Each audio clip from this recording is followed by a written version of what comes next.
Good afternoon, everyone. I'm here at Ben's Friends with Tammy Mitchell. She's the president of the Rio Vista Downtown Association. Hi. And really excited to have you with me today.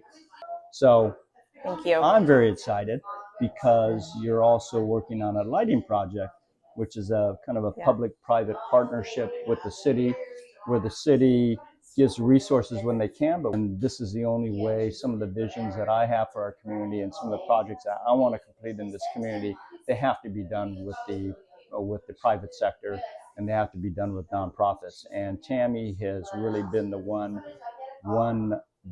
that has really just charged forward with it. So tell me more about the It's definitely project. Part of a team. Yeah. So we have a really great team at the Downtown Association. Great. And we have a committee dedicated to this. So a lot of hours put into this. A lot of Hector hours. De La Rosa, Cliff McGahee. I mean, they've really done a lot. Right, So. and that's great. And then as well, because of that passion, we've communicated it out to the community, and we found a donor that's willing to do a one-to-one match, which is a huge. It's going to allow us to take it over the finish line. Yes. And we received early donors as well. Yeah. So we are very close to the first phase, and the first phase fantastic. is Main Street. All three phases are Main Street from the waterfront to 3rd Street.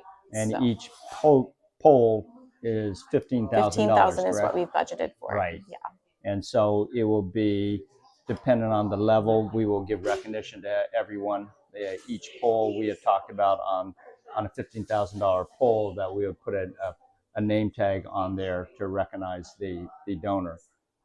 We as well recognize, though, that a project of this scope can't happen without corporate sponsorship as well. So we're going to be going after corporate sponsors. We've already received soft commitments, so we're just finalizing the details. Right. But there are a lot of corporate partners.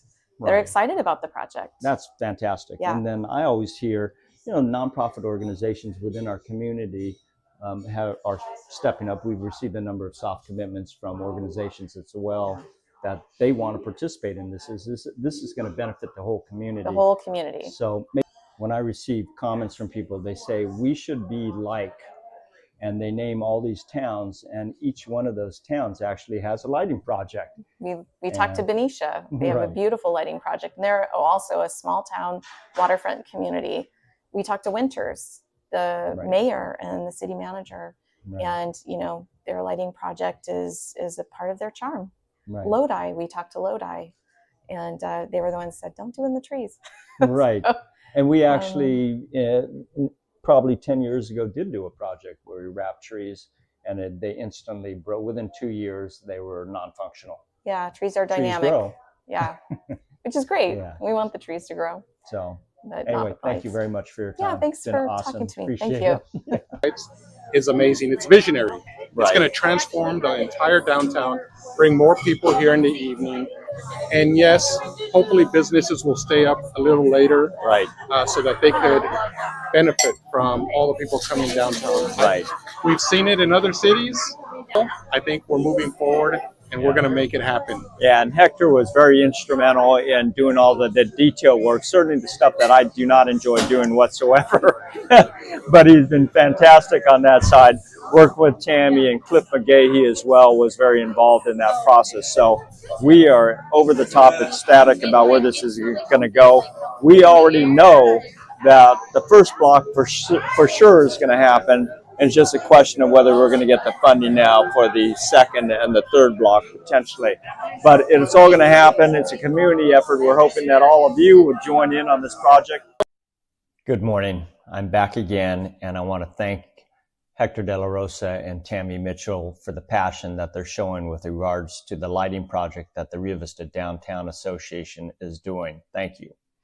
Despite a short agenda, there's been a great deal of activity behind the scenes, the good, the bad, and the ugly. We began with a brief closed session for an employee evaluation with nothing to report to the public, and then moved to a quarterly report from our Measure K Oversight Committee's chair, Jennifer Brazell. As many of you know, all funds generated from the measure were recommended for road repairs. Bids will be reviewed in April, and we expect road work to begin by May.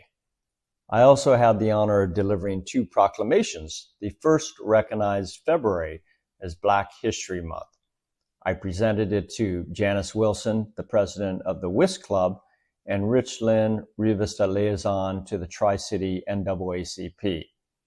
I also briefly recognized Seropolis for their 70th anniversary in Rio Vista, and will read the full proclamation at their March 7th celebration, where 5 local women leaders will be honored.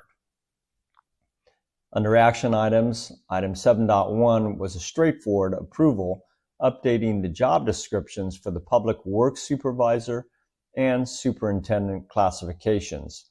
This was purely administrative and required union review. There were no financial implications from this item. Next was a resolution approving recommended budget adjustments for fiscal year 2025-26. Our city manager provided a presentation beginning at 2654 into the video.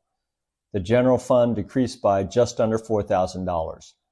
The most notable change was council's direction to incorporate an economic development manager role, which does not currently exist.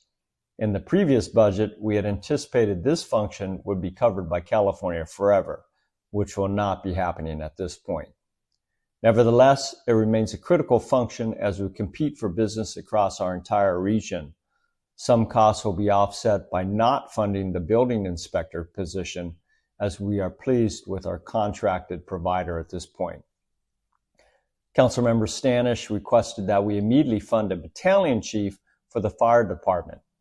I believe there will be a time when this role is needed, but that discussion is more appropriate once the Brand Ranch development begins building out. We are currently seeking a fire station within that development, which would require staffing. With current department resources, we are meeting and exceeding Solano County response time standards. With 4 yes votes and a down vote from Stanish, the updated budget was adopted. Our final action item was to provide direction to staff on the use of our transient occupancy tax, or what we call TOT. This tax generates roughly $30,000 annually from our motels and short-term rentals.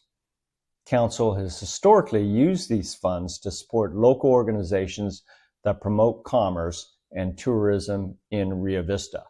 For example, banners or regional advertising promoting Rio Vista would be eligible for reimbursement.